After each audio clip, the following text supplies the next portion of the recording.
Usa ka girlfriend nga naapiktahan sa bag-o lang breakup sa Katniel. Unya nag-domino effect dito sa boyfriend. Ang boyfriend ang atong sender diri sa Dear Panimbaya.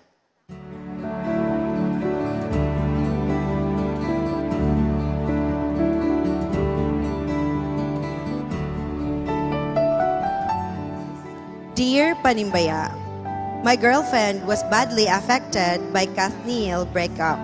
Last night, ingon siya nga ing-ani jud daw ang mga lalaki. Talagang ganito talaga ang mga lalaki. Pastor, mga cheater. Hindi po masatisfy ng isa lang. May history po ako, konti, na nabitray ko yung trust ng aking girlfriend. Pero my concern is, every time she hear issues like this, mag-memories bring back and history review series to the end time. What will I do? I can't undo my past. Alright mga kapaglaong, we're so glad to have joined us. Ngayon po ang ating buting Pastor Zamora. But before we go to him, we'll try to see what Shireen, Dion, and our guest will tell us about this problem. Charm, and we are here with Ma'am Lina Bugaay, no?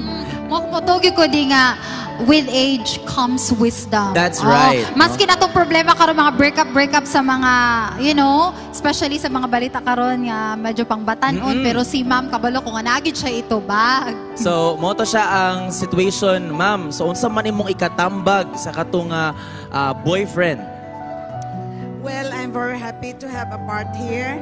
I am now a mother and a grandmother, a lola.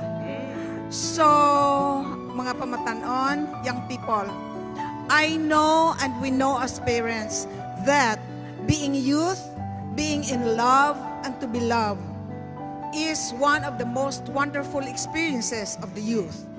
And it is very nice experience. I hope every youth would experience that.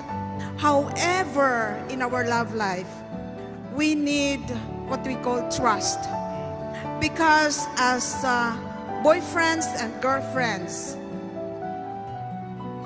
that relationship, once we enter that relationship, most likely that relationship will go into marriage. And whatever state of relationship we have now, as youth, as boyfriend and girlfriends, most likely it will reflect the future relationship. We can somewhat foretell what would it be. And yeah, so every parent would like to see their children well in their married life. And trust. We need to trust, really. Yes. We need to learn to trust. Thank you so much, Ma'am Lina. No, trust good kayo. So, kana mga problematic din ha, nga mga, murag ka, ako nga, baka kapraning kay kung anam. Dili, kay parihan, pasi mapariha ka, Kuya G, mapariha ka ni, you Salig know. yun ta. Dili ta mo tanaw sa uban nga nagbulag, di ba? So, ato na ibalik kay Ate Charm. Alright, let's move on to a wing. Ang pinakahihintay nating lahat kung ano kaya ang kanyang advice. Wing! Eto ngayon, Wing, ha? Yes, sir. Ang mga lalaki ngayon ang dihado. So, abi ni mo, kanang Brad, ikaw man ay lalaki, no? Ayaw gyud kalimot nga pagsugod sa Garden of Eden, ang babae mo nangilad sa lalaki. Nailad biyata dito tungkol sa gipakaon nga, kay ang babae nadala man ni Satan, anam ni siya. Pero, ganahan ko sa sulti ni Pastor ganina nga yung bato, pag binato sa iyo, hindi mo na pupulutin yun. Hindi na pupulutin kasi pag pupulutin mo yun, lalo kang sasaktan. Sa sato pawing, di niya kuha niya asawa. Wala palita ang issue sa asawa. Ayaw na nabalika. Ang asawa, normal maginamuha na. Ayaw na siya tubayi. Kaya nakasalaman ka. Murang alkansi tani napita karon, nakasalaman ka, imo lang ginay-accept kay na magitay mga kaluyahon. Isa man na sa kaluyahon, so imo lang gid siya nga tagaag bilipon nga imo na siyang panggaon nga katong pass is pass, dili na ta mo balik pa. Kay mas mo sakit ang atong kasing-kasing kung ato nang balikon. Right, Bing, what can you say? Kung affected ka, affected sad ko. Charot lang sa pagbulag nila. Affected tayo Kailan lahat. ka ni Katnil? Ano ba? Okay, kailan ka ni Katnil? Ah. Kailan ko ni Katrin? Kailan ko ni Daniel? Mogali, Katnil! Go, Bitaw Bing. yung ako, bitaw affected sad ko kay, syempre, pero wala na po nining lahos akong bana, kuya. Wala nining lahos, wala nining tabok. Sa atong mga kapaglaon diha, namin yung mga history, no? Sa kaning babay, no? Ay, kita po mga babay, dili lang kita magsigig balik-balik lagi. Memories bring back. Ayaw na. Ang inyong story, lahi po ng story sa uban. Ang inyong sitwasyon, ayaw yun na i-compare sa inyong love story. Di ba? You have to own it. You have to not be affected sa umbang sinang hitabo diha kay trending lagi, maki-trending po kasi mong pagbati, no, Kuya Wing? So, ayaw lang, mga babae na hinayta sa may historian mangguning babae. Historian yun ang mga babae. Diba, Tip? Balikon ka na. Dali, ang atong memory is very sharp. Yeah, tinood yun We can natin. always Pero remember. Please, mag-lesson, guru tagamay, diba? Including the feeling, the color of the Na may mga shirt. triggers, Yes. diba? Pero please lang, mga babae, kung pwede i-control ninyo, ayaw lang yun palabi eh. Yes, Kasi Pastor. maglagot na ba po ng lalaking magbalik-balik, Oo, no? okay na. Dapat na sila sana ang ilang ganong eardrum mabuto na. Okay, Pastor Zamora, what Pastor can you say? Zamora. Yan ang napapala nyo, kapapa-follow ng mga celebrity. I agree. Bakit kasi hindi na lang ang sundan nyo yung Charm and Drew? Rosler and Steph. Sana nanonood yung misis ko, ano? Di ba? Now, memories bring back, ano? Kasi affected sila. Kasi may nag-remind eh.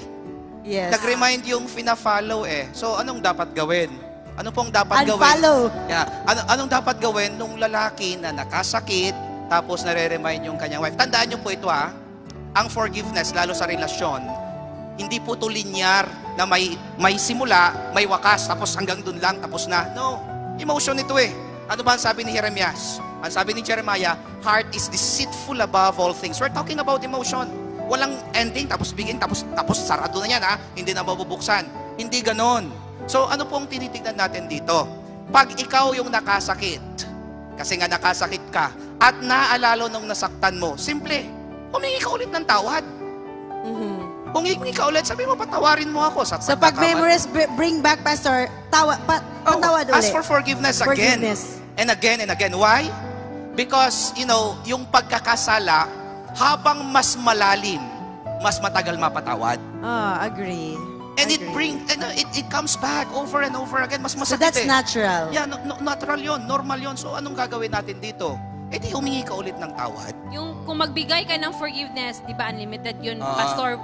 Pag humingi humingi ng tawad, unlimited din dapat Yes, din. at mas matindi pa yon kasi ikaw yung nakasakit eh.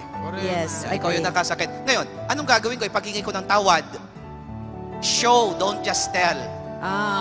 True. Agree. Ipakita mo talaga. Maghugas ka ng plato, Mag-give ka ng tubig. Hindi yung hingi ka ng hingi. Hindi ka na makakabili ng Jollibee. Milk tea man lang sana or something na... sorry. I like that. Di ba? Dapat action word. Kailangan, love is an action word, di ba? Love is a verb. Kaya ipakita mo. Ipakita mo, show, Yeah. don't tell. Alright, sa atong sender, no? We're hoping that you have received all of this information and advices. And Pastor, salamat po sa inyong Tapos na advice. po ba? Pwede. Akala ko ba? Marami pa ako eh. Alam nyo, ma'am, isingit ko lang ito. Sige po. Ang pinakamahalaga kasi, pag nagkamali ka, you grow together. That you will outgrow kung ano man yung nangyari sa nakaraan. I like that. Kapag po kayong magkasama. Ma'am, kahit sobrang sa oras, isang text lang, please. Go, Pastor. Invite nyo ako dito, tapos mamadaliin nyo ako. Ayan. Okay, go, Pastor. Matthew chapter 3 verse 8. Ang ganda nung sinabi dito. Sabi niya, produce fruit in keeping with repentance. With repentance Nagkamali dapat. ka eh. At yung word na repentance, sa Greek word yan, metanoia. From the word meta, change, noia, mind. Change your mindset. of mind.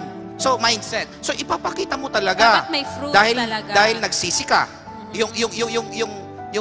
Yung repentance din kasi, ang ibig sabihin yan ay, you are saddened by the sin that you have done. Nalungkot ka dun sa kasalanan ginawa. Gaya ng mga tao nagkamali ako. before sa Bible, no, Yeah. nag-ayuno sila, naglagay dito ng mga abo, di ba? Para, they're asking really God for forgiveness. Ngayon, dahil tama yun, Ma'am Char, no? Kailangan maramdaman mo. Ngayon, dahil nagkamali ka nga, nalungkot ka sa kasalanan ginawa mo, anong gagawin mo? Hindi manatili kang nagsisisi hanggang mapatunayan mo yung sarili mo. At pag ikay nanatiling nagsisisi, it will bear fruit. Eventually, forgiveness. Alright. Ay, Salamat thank po, you, Pastor. Pastor. Salamat talaga. Mga kapag-lovers, so happy that Pastor Zamora here joined us. Salamat talaga, Pastor. Napakagandang mensahe. Kahit maikli lang, pero puno po ng lesson.